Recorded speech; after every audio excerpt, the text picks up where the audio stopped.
Բարև բոլորին։ Երբևէ մտածել եք, թե իրականում ինչ է կատարվում մոլեգնող ամպրոպի ներսում։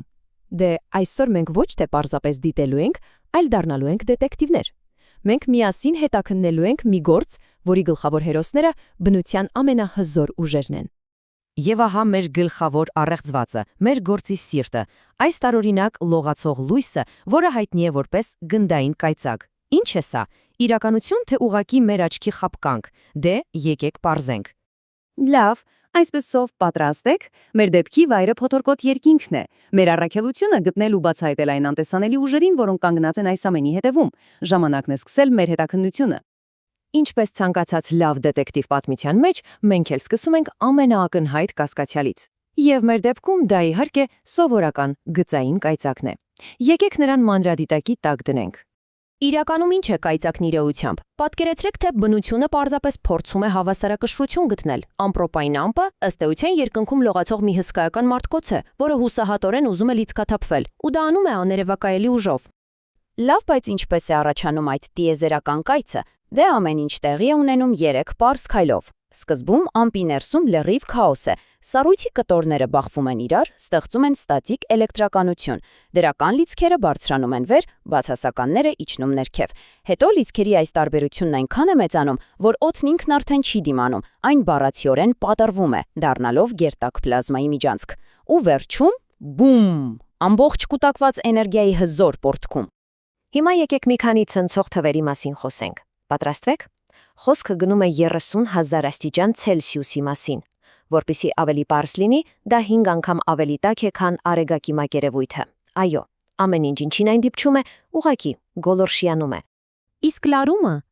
Ոչինչ, ընդամենը 1 միլիարդ վոլտ։ Ձեր տան վարդակում հիշեցնեմ 220 վոլտ է։ Սա պարզապես բոլորովին այլ մակարդակի էներգիա է։ Եվ այս ամենը տեղի ունենում խելահեղ արագությամբ, վայրկյանում 100,000 կիլոմետր։ Դա գրեթե ակնթարթային է, բայց դրա հետևանքները դա արդեն բոլորովին այլ պատմություն է։ Իսկ որը դա? Դե դա կայծակի այցեքարտն է, այսպես ասած։ Այդ աննորմալ ջերմությունը շրջապատող օդին ստիպում է պայթյունի նման ընդարձակվել։ Այդ ձայնային հարվածային ալիքն էլ հենց այն է, ինչ մենք լսում ենք։ Այնպես որ դա ուղղակի ձայն չէ, դա իսկական շոկային ալիք է։ Լավ, ուրեմն մենք բացահայտեցինք մեր գլխավոր կասկածյալի գործելավոճը։ Գիտենք ինչպես է նա աշխատում։ Բայց հիմա հասանք մեր պատմության ամենատարօրինակ մասին։ Նրա խորհրդավոր հանցակցին՝ գնդային կայծակին։ Դե եկեք նայենք վկաների ցուցմունքներին, եւ հենց այստեղ է, որ ամեն ինչ դառնում է շատ տարօրինակ։ Մարդիկ ասում են, որ այն կարող է գոյատևել րոպեներ շարունակ, դանդաղ շարժվում է, կարծես օդում լողալով, կարող է պատկերացնում եք անցնել ուղիղ պատուղանի ապակու միջով, բզզոց է հանում, տարօրինակ հոտ է թողնում, ու լսեք սա, մոտակայքում գտնվող մարդիկ ասում են, թե ընդհանրապես ջերմություն չեն զգացել։ Ֆիզիկայի տեսանկյունից սա ուղղակի անհեթեթություն է։ Այսպիսով, մեր քննիչները, գիտնականները մի քանի հիմնական վարկած ունեն։ Առաջինը սիլիցիումի գոլորշու տեսությունն է։ Ըստ էության, կայծակը խփում է գետնին, գոլորշացնում հողի մեջի սիլիցիումը եւ այրվող սիլիցիումի նանոմասնիկների այդ ամպն էլ հենց լուսարձակում է։ Որոշակի տրամաբանություն կա,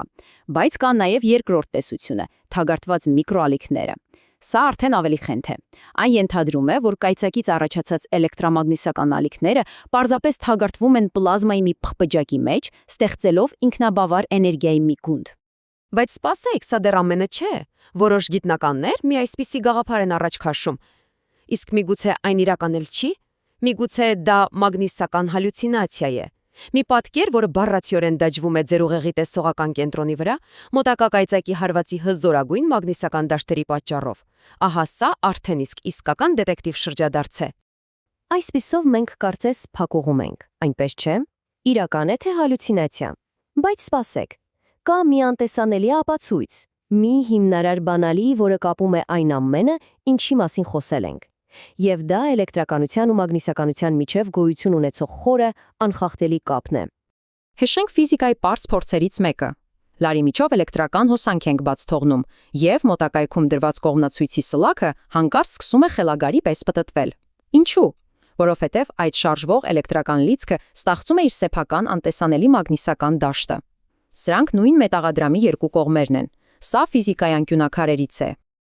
Եվ ահա վճռորոշ կապը։ Եթե լարի մեջի փոքրիկ հոսանքը ստեղծում է մագնիսական դաշտ, ինչ եք կարծում, Ինչ կանի 100,000 ամպերանոց կայծակի հարվածը։ Այն ստեղծում է հսկայական մագնիսական դաշտ։ Այսպիսով, կայծակը միայն էլեկտրական երևույթ չէ, այն նաև հզոր մագնիսական իրադարձություն է, եւ այս ապացույցը, սա փոխում է ամեն ինչ։ Այն մեր փոքրիկ, տեղային հետաքնությունը հասցնում է մոլորակային մասշտաբի։ Դե եթե կայծակը ստեղծում է ժամանակավոր տեղային մագնիսական դաշտ, ինչ կարելի է ասել այն հսկայական դաշտի մասին, որը շրջապատում է մեր ամբողջ մոլորակը։ Եկեք հեռվից նայենք եւ ուսումնասիրենք Երկրի պաշտպանական մեծագույն համակարգը։ Մեր մոլորակի խորքում հալված երկաթի մի պտտվող օվկիանոս կա։ Այս շարժումը ստեղծում է հսկայական էլեկտրական հոսանքներ, որոնք էլ իրենց հերթին ստեղծում են այն հզոր մագնիսական դաշտը, որը պատում է ամբողջ երկիրը։ Դա նման է մեր աշխարհի կենտրոնում գտնվող հսկա դինամոյի մի շարժիչի։ Զարմանալի չէ՞։ Այն նույն սկզբունքը, որը ստիպում է կողմնացույցին շարժվել լարի կողքին, ստեղծում է այս անտեսանելի վահանը, որը պաշտպանում է մեզ բոլորիս։ Հիմա այս աղյուսակը իսկապես ամեն ինչ իր տեղն է դնում։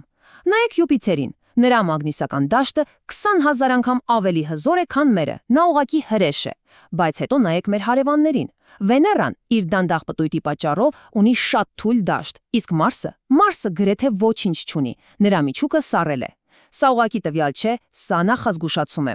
Սա Մարս մոլորակի սառած գործն է։ Միլիարդավոր տարիներ առաջ այն հավանաբար ունեցել է հզոր մագնիսական վահան, խիտ մթնոլորտ, գուցե նույնիսկ հեղուկ ջուր, բայց նրա միջուկը, լինելով ավելի փոքր, սառեց եւ պնդացավ։ Գեոդինամոնը մահացավ։ Եվ առանց այդ վահանի արեգակնային քամին միլիոնավոր տարիների ընթացքում ուղղակի քշեց տարավ նրա մթնոլորտը, թողնելով այն սառը ճառագայթված անապատը, որը մենք տեսնում ենք այսօր։ Լավ, մենք ուսումնասիրեցինք բոլոր ապացույցները, ամպի ներսում տեղի ունեցող միկրոսկոպիկ քաոսից մինչև մոլորակների հսկայական մագնիսական դաշտերը։ Ժամանակն է փակել գործը եւ հրապարակել վերջնական դատավճիռը։ Այսպիսով, գործը բացահայտված է։ Ձեր պատուհանից դուրս տեսած կայծակը, գնդային կայծակի առեղծվածը, բևեռներում տեղի ունեցող գեղեցիկ բևեռափայլերը եւ նույնիսկ մեր ամբողջ մոլորակը պաշտպանող վահանը, դրանք առանձին երևույթներ չեն։ Դրանք բոլորը միևնույն հիմնարար ուժի էլեկտրամագնիսականության տարբեր դրսևորումներն են, որոնք գործում են եւ փոքր տեղային մասշտաբով եւ հսկայական մոլորակային մասշտաբով։ Իսկ ինչու է այս դետեկտիվ աշխատանքն այդքան կարևոր։ Դե նախ այդ մագնիսական վահանը միակ բանն է, որը կանգնած է մեր եւ արևից եկող մահացու ճառագայթման միջև։ Առանց դրա կյանքն ինչպես մենք գիտենք հնարավոր չէր լինի։ Եվ բացի այդ, մեր ամբողջ բարձր տեխնոլոգիական աշխարհը, մեր GPS-ը, մեր էլեկտրացանցերը, մեր արբանյակները աներևակայելի խոցելի են տիեզերքից եկող մագնիսական փոթորիկների նկատմամբ։ Այս ուժերը հասկանալը պարզապես գիտական հետաքրքրություն չէ, դա գոյատևման հարց է։ Եվ սա մեզ թողնում է մեկ վերջին չբացահայտված հարցի առջև։ Մեր մագնիսական վահանը, մեր լուռ պահապանը անփոփոխ չէ։ Այն տեղաշարժվում է, թափառում է, ժամանակի ընթացքում թուլանում ու ուժեղանում։ Այսպիսով, ինչպիսին է լինելու մեր մոլորակի էլեկտրամագնիսական պատմության հաջորդ գլուխը։ Սա մի առեղծված է, որը մենք դեռ փորձում ենք լուծել։